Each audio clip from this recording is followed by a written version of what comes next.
Imagina você estar cercado de amigos, mas num instante tudo muda. De repente, no meio da noite, um desses amigos chega com um grupo de homens armados, te dá um beijo no rosto, e esse gesto, que deveria significar afeto, na verdade é o sinal de uma traição. Foi exatamente isso que aconteceu com Jesus em Mateus capítulo 26 e versículos 47 ao 56. Uma das cenas mais intensas, emocionantes e cheias de significado de toda a Bíblia. Neste vídeo, nós vamos mergulhar nessa passagem marcante, que não só revela a dor da traição, mas também mostra o amor inabalável de Cristo, sua coragem e o cumprimento de uma missão que mudaria a história da humanidade para sempre. Então, fica até o final porque essa história vai tocar seu coração e te fazer ver o Evangelho com outros olhos. O contexto é tenso. Jesus tinha acabado de orar no Getsêmani. Ele estava com a alma angustiada, suando gotas de sangue, e já sabia o que estava por vir: prisão, sofrimento e cruz. Mesmo assim, ele se entregou à vontade do Pai.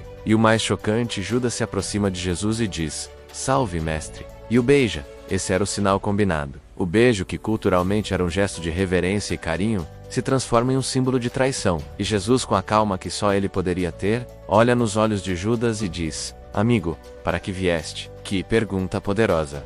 Jesus sabia o motivo. Ele sabia o que estava prestes a acontecer, mas mesmo assim, chama Judas de amigo. Isso mostra algo que nos desmonta.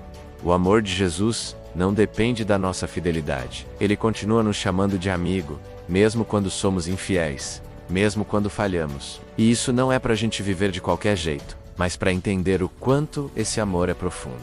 A partir desse momento, os guardas se aproximam para prender Jesus. E aí um dos discípulos que o Evangelho de João identifica como Pedro puxa uma espada e corta a orelha de um dos servos do sumo sacerdote. Pedro estava pronto para defender Jesus com tudo, como se dissesse: "Você não vai ser preso, não enquanto eu estiver aqui." Mas Jesus, mais uma vez, surpreende. Ele diz: "Guarde a espada, pois todos os que lançam mão da espada, pela espada morrerão." E depois completa: "Você acha que eu não poderia pedir ao Pai, e ele me enviaria mais de 12 legiões de anjos?" Essa fala é de arrepiar. Jesus mostra que poder não era o problema. Se ele quisesse, poderia se livrar da prisão com o exército celestial. Mas não era esse o plano. Ele estava ali para cumprir a missão, voluntariamente, por mim, por você. E aqui vem uma lição muito forte. Jesus escolheu o caminho da rendição, não da violência. Ele não veio para dominar o mundo com força. Ele veio para vencê-lo com amor. Enquanto Pedro agia por impulso, com a lógica do mundo, me atacaram, eu ataco de volta. Jesus mostrava que o reino de Deus funciona diferente. No reino, a vitória não vem pela espada, mas pela obediência, pela entrega, pelo amor que se sacrifica. E isso nos confronta até hoje, porque quantas vezes, diante de injustiças, nossa primeira reação é revidar, atacar, ferir, mas Jesus nos ensina: o caminho de Deus é mais alto. É mais difícil, mas é o único que realmente transforma. Logo em seguida, Jesus se volta para a multidão e faz outra pergunta desconcertante: "Vocês vieram com espadas e porretes como se eu fosse um bandido? Todos os dias eu estava com vocês no templo, ensinando, e vocês não me prenderam." Ele sabia que aquela prisão era covarde, que tudo estava sendo feito às escondidas, à noite, porque tinham medo do povo. Mas mesmo assim ele diz: tudo isso aconteceu para que se cumprissem as Escrituras. Jesus não estava sendo derrotado, ele estava se entregando. Isso é importante entender. Ele não foi vítima, ele foi voluntário. Ele sabia que essa era a única forma de nos resgatar. Mas talvez o momento mais triste e humano desse texto esteja no final. Então todos os discípulos o abandonaram e fugiram. Aqueles que disseram que nunca o deixariam, aqueles que juraram fidelidade, agora fogem. É um silêncio cortante. É a solidão da missão. Jesus sabia que isso aconteceria, mas a dor ainda assim existia. Isso mostra que, mesmo sendo filho de Deus, ele passou por todas as emoções humanas, inclusive a dor do abandono. Ele sabe o que é ser deixado.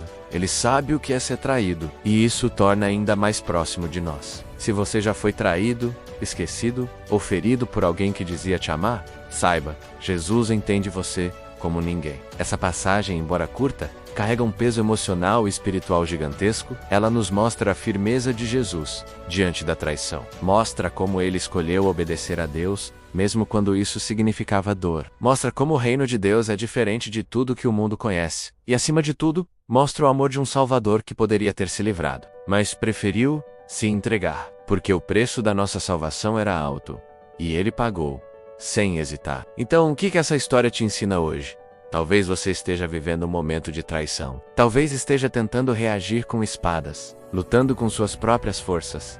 Ou talvez esteja achando que Deus te abandonou. Mas essa passagem está aqui para te lembrar. Jesus está contigo. Ele conhece sua dor, ele passou por ela, e mais do que isso, ele venceu. E com ele, você também vai vencer. Se essa mensagem tocou seu coração, não guarda só para você. Clica no botão de curtir, se inscreve no canal e ativa o sininho para não perder nenhum conteúdo como esse. E comenta aqui embaixo, qual parte dessa história mais falou com você hoje? Compartilha com alguém que precisa de consolo, porque o amor de Jesus ainda transforma corações, mesmo nas noites mais escuras. Até o próximo vídeo, e nunca se esqueça, ele se entregou por amor a você.